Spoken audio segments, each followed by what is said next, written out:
Hello everyone, मैं doctor प्रगति गुप्ता और आज मैं मिलवाऊंगी अपनी ही एक पेशेंट से, कविता जी से, जिनका अभी ट्रीटमेंट होते हुए 1 मंथ हुआ है और बहुत अच्छी इम्प्रूवमेंट शो की है इन्होंने। ये पेशेंट हैं क्रॉनिक किडनी डिजीज़ के। इनकी जो किडनी ख़राब होनी शुरू हुई थी, इन्हें जब पहली बार पता चला था 2019 में डायग्नोस हुआ था, फरवरी में। अचानक से वॉमिटिंग होनी शुरू हुई, साथ में फ़ीवर आया, तो ये हॉस्पिटल में जाके एडमिट हुए। वहाँ पे जाके डायग्नोस हुआ। जब इनके फर्दर टेस्ट हुए, एमआरआई हुआ था, अल्ट्रासाउंड हुआ था, उसमें डायग्नोस हुआ कि इनकी जो किडनी है ठीक से काम नहीं कर पा रही है। राइट किडनी के अंदर काफ़ी ज़्यादा श्रिंकेज थी, लेफ़्ट किडनी का साइज़ कुछ हद तक वो भी श्रिंक हो चुका था। तो तब जाके इन्हें पता चला कि इनकी किडनी ठीक से काम नहीं कर पा रही है और इन्हें किडनी की बीमारी हो गई है। उससे पहले जब इनकी डिलीवरी हुई थी 2015 में, तब भी ये हाई बीपी की पेशेंट रही थी। उसी के कारण इनका सी सेक्शन हुआ था, नॉर्मल डिलीवरी नहीं हो पाई थी क्योंकि बीपी अचानक से शूट अप कर गया था। ड्यूरिंग प्रेगनेंसी तो इन्होंने बीपी की टैबलेट्स रेगुलरली, क्योंकि गायनेक की गाइडेंस के अंडर थे, बट उसके बाद इरेगुलर मेडिसिन पे थे, रेगुलर मेडिसिन नहीं खाई। सिर में दर्द रहता था, पता नहीं चलता था कि बीपी बढ़ा हुआ है। पेन किलर खा लेते थे, काम में बिजी रहते थे, बहुत सारा काम करते रहते थे, बट अपनी हेल्थ के ऊपर ध्यान नहीं दे पाए। उसी नेग्लिजेंस की वजह से क्या हुआ, बीपी बढ़ता गया और साथ के साथ किडनी की बीमारी स्टार्ट हो गई। कोई फैमिली हिस्ट्री नहीं थी किडनी डिजीज़ की, बट हाई बीपी के कारण इनकी किडनी डैमेज होती चली गई। ये हमारे पास लास्ट मंथ ही इन्होंने विजिट किया था, जब इन्हें डॉक्टर्स ने जवाब दे चुके थे।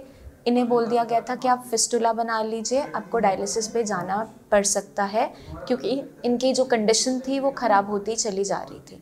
तो अब हम बात करेंगे कविता जी से कि कैसे ये साई संजीवनी तक पहुंची और किस तरीके से इनका ट्रीटमेंट स्टार्ट हुआ और अब ये कैसा फील करती हैं ट्रीटमेंट के 1 मंथ के अंदर, और क्या क्या पेशेंट को ध्यान में रखना चाहिए, वो सब ये बताएंगे। तो कविता जी, अभी 1 मंथ जैसे आपका इलाज शुरू हुआ है, तो अब कैसा फील करते हो पहले से? पहले क्या सिम्टम्स थे, अब कुछ बेटर फील करते हो, वो थोड़ा सा हमें बताओ। पहले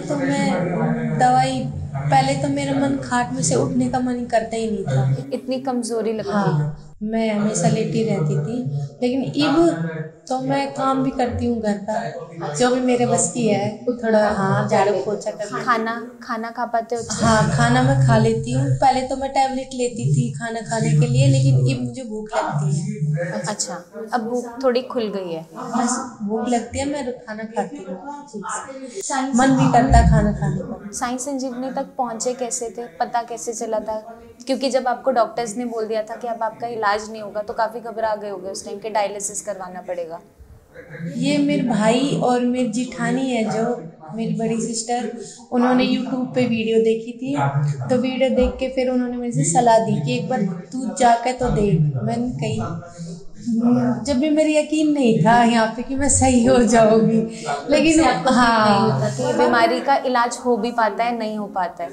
पर वो मेरे साथ लगी रही, नू बोली चल चल तू चल, पैसे मैं दे दूंगी, पर तू एक बार चल। फिर हम आए भी थे एक दिन, पर मैं लेट हो गया, हम गुड़गांव से ही वापस चले गए। फिर वो मेरे से इतनी लड़ी कि तेरे पे आखिरी टाइम है, तू देख ले एक बार जाकर, के पता दवाई लग भी जावे, किसी की लग भी जावे। फिर मैं 1 दिसंबर को अकेली ही घर से निकल की, मन की चलूं अपने लिए कुछ किया जाए। फिर मैं आ गई यहाँ पे। फिर मैंने दवाई ली, तो मैं डॉक्टर से बात करी। डॉक्टर ने मेरे को इतनी अच्छी तरह बताई कि ऐसे ऐसे तेरी किडनी खराब हुई थी, पहले इन्फेक्शन हुआ था, फिर ऐसे टैबलेट खाई तेरी, तो फिर मैंने महसूस हुआ कि मैं सही हो जाऊंगी। मैंने डॉक्टर की एक वो बात है ना, जो डॉक्टर बात इतनी अच्छी कर दे कि महसूस भी हो जाए कि हाँ, तो पेशेंट खुद से ही ठीक हो जाता कुछ है, पर डॉक्टर ने सही बताई। तो फिर मैंने दवाई खाई, मैंने कुछ अपने आप में फर्क दिखो।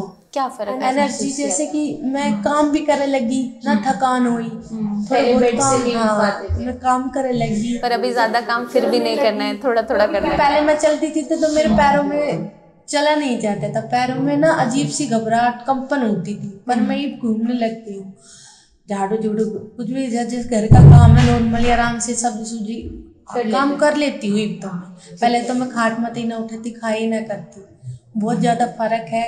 एक बार सभी ने लेनी चाहिए दवा। जो पेशेंट हैं किडनी फेलियर के, जितने भी पेशेंट होते हैं, मरीज होते हैं, उनके लिए कोई मैसेज देना चाहोगे?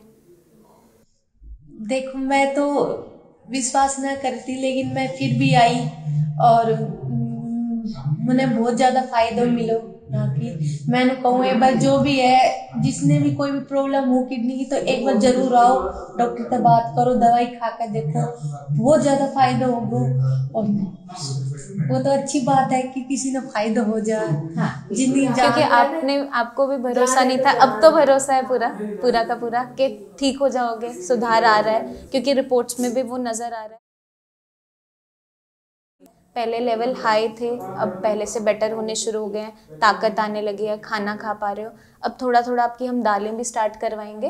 तो एक बार तो डॉक्टर ने कह दी कि आप कि वो क्या नाम डायलिसिस होगी, तो मैं कति घबराई, मैं कि तो करवानी ही पड़ेगी। तब उस टाइम क्या कंडीशन थी? तबीयत ज़्यादा खराब हो गई थी जब? हाँ, जब ज़्यादा हो गई थी, क्योंकि बीपी हाई कारण था, बीपी हाई बहुत ज़्यादा था और मैंने भूख ना लगी थी कभी भी। मैं डॉक्टर से कही करती मेरी हाँ पेन हो रही कर, तो सारे इंजेक्शन लगे करता मेरा 3,500 का।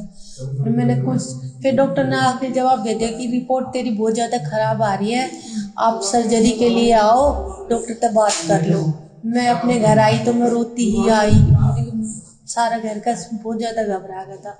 ये तो मेरा आखिरी चांस था कि मैं यहाँ पर आ गई और मेरी रिपोर्ट में सुधार आया। गया ना। अब आपको कुछ चीज़ों का ध्यान रखना है, क्योंकि जितने भी 40% ऑफ द केसेस हम देखते हैं, हाई बीपी के कारण किडनी फेलियर की तरफ पेशेंट चला जाता है।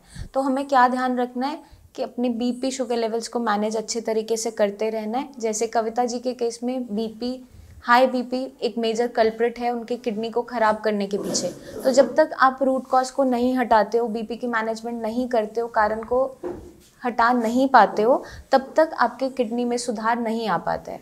तो हर एक पेशेंट को क्या ध्यान रखना है कि जो भी गाइडलाइंस हमारे डॉक्टर्स यहाँ पे आपको देते हैं, चाहे आपके डाइट के रिगार्डिंग क्यों ना हो, चाहे आपके बीपी शुगर की चार्टिंग के रिगार्डिंग क्यों ना हो, चाहे आपकी मेडिकेशन के रिगार्डिंग क्यों ना हो, आपको अच्छे तरीके से फॉलो करना ज़रूरी होता है। क्योंकि अगर आप अच्छे तरीके से फॉलो करते हो हर चीज़ को, तो डेफिनेटली कविता जी की तरह आपकी रिपोर्ट्स में भी रिकवरी शो होती चली जाएगी।